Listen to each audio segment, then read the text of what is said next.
Hi, it's Marianne with a Scrap Lift Saturday video for the Crafty Mavens Getaway channel.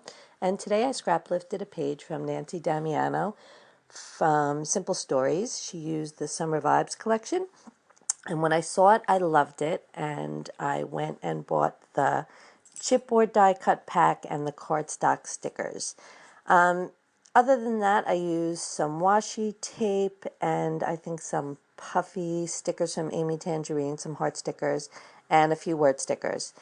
I used a scrap of pattern paper from my stash in just kind of a light pink because the picture I was using was very turquoise. It was from the pool, and it overwhelmed the whole rest of the page with the color because the die cuts and the stickers are very muted tones. And so I just needed to not have the whole page be about the photo. And so I just used some light pink, and I'm also going to ink the edges here in a second. So the way Nancy did her page is she swiped acrylic paint in kind of an ombre effect across the bottom of her paper, of her page.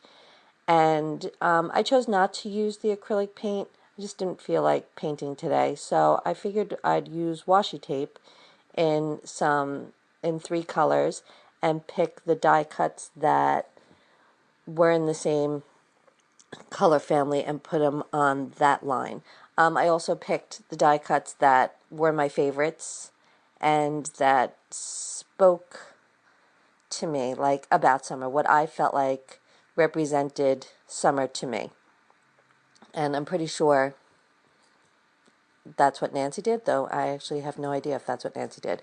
But that's the way I chose to do my page. I didn't, I have looked at Nancy's page so many times just because I loved it so much that once I knew, that's what I wanted to scrap lift, I don't need to look at the page. I knew she made 3 stripes and used some die cuts on it. And other than that, it's going in my scrapbook. And, it's going to be reflective of what I like and what summer means to me. And that's the great thing about scrap lifting, really, is that you see an idea that you just think is so awesome, and sometimes you go right out and buy the same supplies, or sometimes you say, I have something that's just the same and I'll use that. And either you can copy it exactly, or you use it as a jumping off point, and then your creativity takes over. And, I'm not going to say necessarily that that's what happened here, because clearly I did the same thing that she did. So there wasn't really a lot of room for it to make it my own, although I did. It's still reflective of how I feel about summer. But, it's the same when you use a sketch. Sometimes you start off and you think it's going to look one way, and then once you get going, it completely changes. So anyway, I think that's what's so great about scrap lifting. And, sometimes you just need a little something to get you going. And after you watch this video, I really hope that you will, pull out the supplies that you bought because you saw someone use them a certain way, and then maybe go look for that project again and make a page.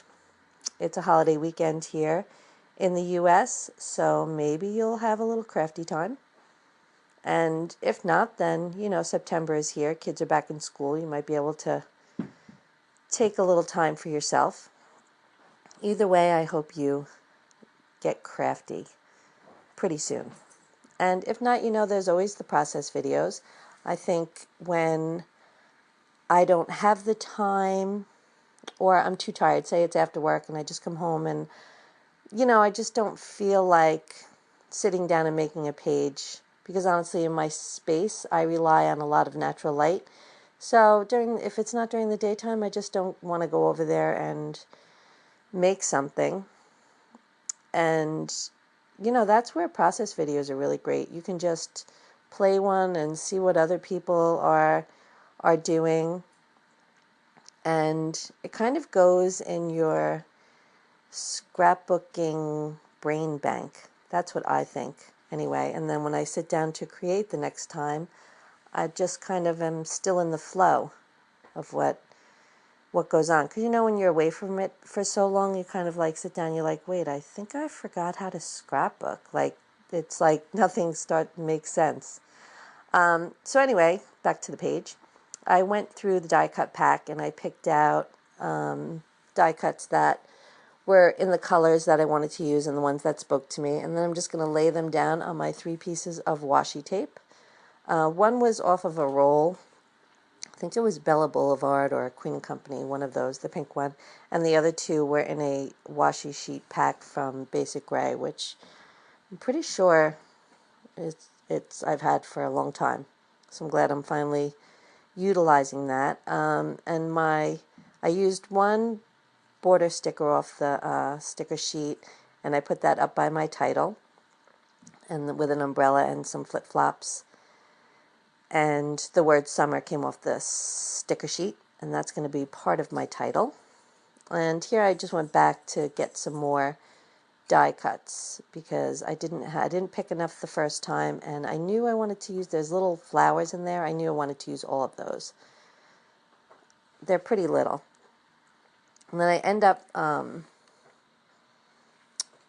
finishing off the gaps with some word stickers from, different sticker sheets I had around, and some enamel dots. So I've done this voiceover, I don't know, maybe 12 times, and I keep having some technical issues.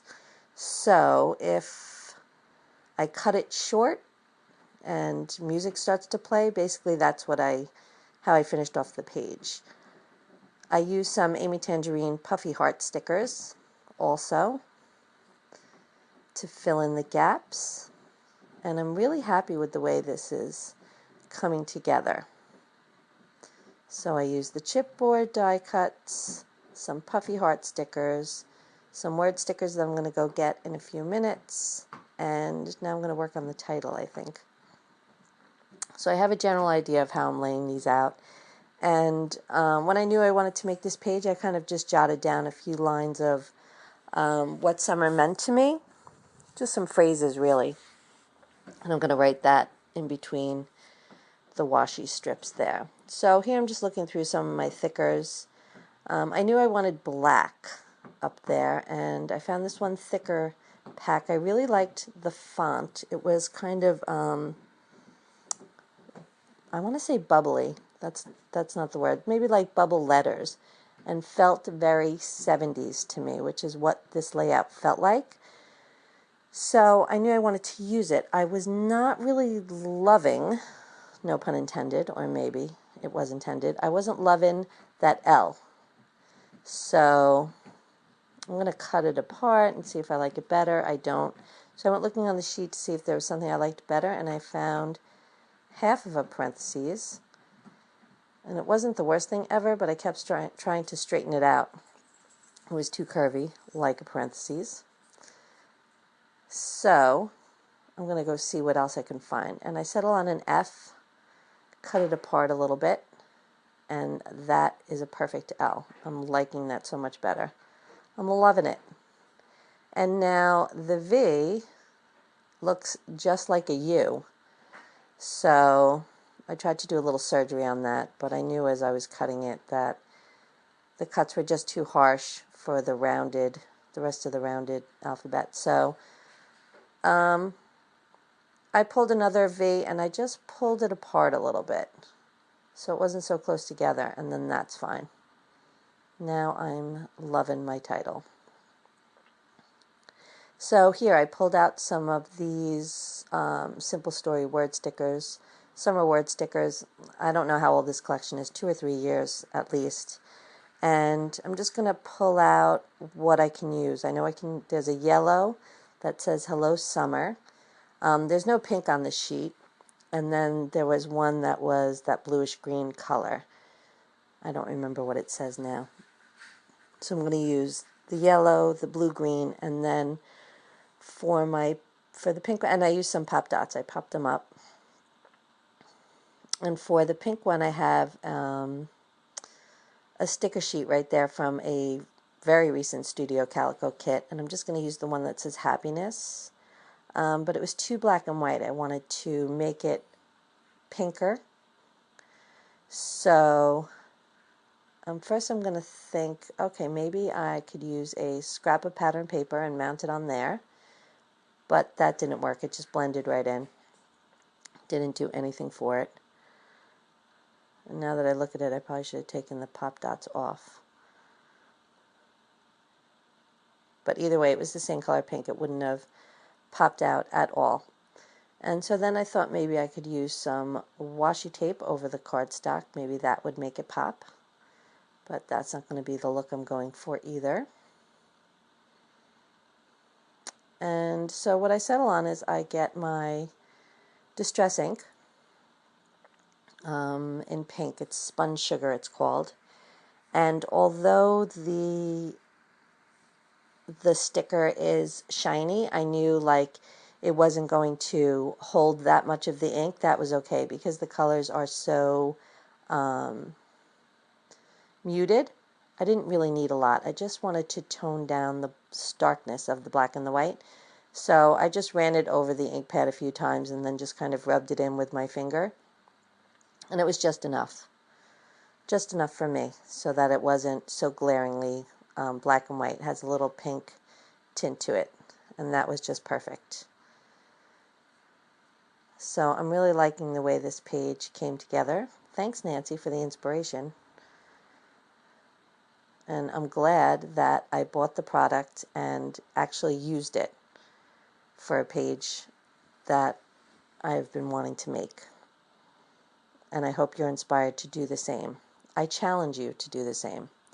I know that you have bought things based on a project you have seen, and they're probably still sitting in your stash. So maybe make that a September goal, whether it's a summer layout or whatever it is. Pull out the product, find the project that inspired you, and scrap lift it. That's my challenge to you. So here I'm just writing down the few phrases that I wanted on my page, and it's the yellow line that's going to give me some trouble. The first part goes okay. I don't remember what I wrote there. Going out for ice cream, I think I write. And that part's fine. And the next thing I wanted to write was wearing shorts and flip-flops. So I write wearing shorts and then flip-flops. I wasn't sure, do I want it to go on top of each other, flip-flop? How do I want to write it? And then I just moved the die cut and wrote it. And now the die cut doesn't go back the same way I had it. So on the second line, then now the ice cream cone is a little weird and the beach ball is a little weird. So those both don't end up making it on the page, which is too bad because I really liked the way that all looked. But in the end, it's all fine anyway. So I'm just going to finish off the writing. And then once I've got that in place, I know I want to finish off the page with some enamel dots. So I'm going to go look through my stash. And I do fiddle with that a little bit. I really wanted to use that ice cream cone because I wanted to start it with the ice cream and end it with the ice cream. But it's just too crowded over there to be pleasing to my eye. Anyway.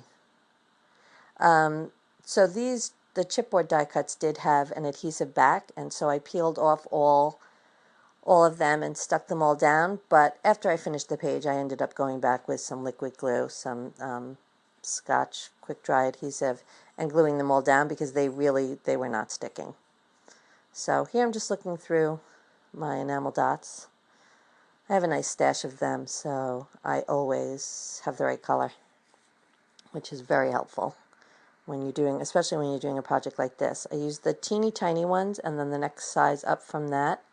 So the bigger ones were just too big in relation to, the smaller die cuts. And I just wanted to fill in a few of the empty spots. And thank God for enamel dots. I love them. I use them on every page, it feels like. But they're always just the right thing. I've been collecting them for a while. So I have a nice size stash, just the right amount. It all fits in a Ziploc, so can't have more than that. And I use them, so that's good too. I have no plans on buying any more in the future. So if they come, to me through a kit club, then that's great. But as of right now, I won't go out of my way to buy anymore, unless they're super special. I see how I left myself a little room there, unless they're too awesome to pass up. So there, I'm just finishing off the page with some of the enamel dots. And I hope that you'll check out the other videos on the Crafty Maven Getaway channel. There's a new video every day. There's an awesome idea from Hannah Lemieux. She set the whole thing up and runs it. It's really, really great and inspiring, and every day there's somebody new and a different idea. Always something to watch. There's always something on YouTube to watch. Whether it's, a music video or something scrappy, something crafty.